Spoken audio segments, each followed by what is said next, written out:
আসসালামু আলাইকুম।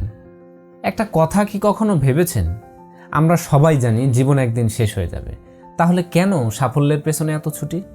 কিসের এত তাড়া? চলুন আজ সেই প্রশ্নের উত্তর খুঁজব।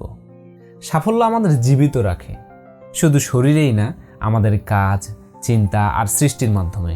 আমরা চাই মৃত্যুর পরও আমাদের গল্প যেন মানুষ মনে রাখে।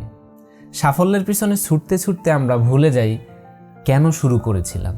শুধু দৌড়াই, কিন্তু কোন দিকে যাচ্ছি সেটা ভুলে যাই। তাহলে কি করতে হবে?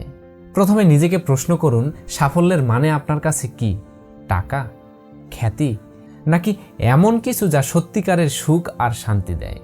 জীবন ছোট্ট, এই ছোট্ট সময়ে এমন কিছু করুন যা মানুষ মনে রাখবে। তবে সব কিছুর মধ্যে একটা ব্যালেন্স রাখা কিন্তু খুবই জরুরি। আর এই ব্যালেন্স কেন করবেন?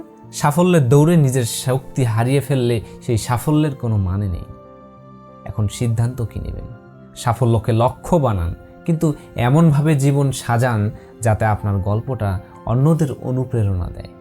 কারণ আমরা সবাই একদিন চলে যাব, কিন্তু আমাদের গল্পগুলো বেঁচে থাকবে। আপনার গল্প যেন মনে রাখার মতো হয়।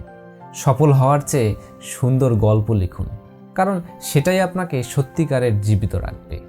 আপনার গল্পটি কিভাবে লিখবেন সেটা আজই শুরু করুন।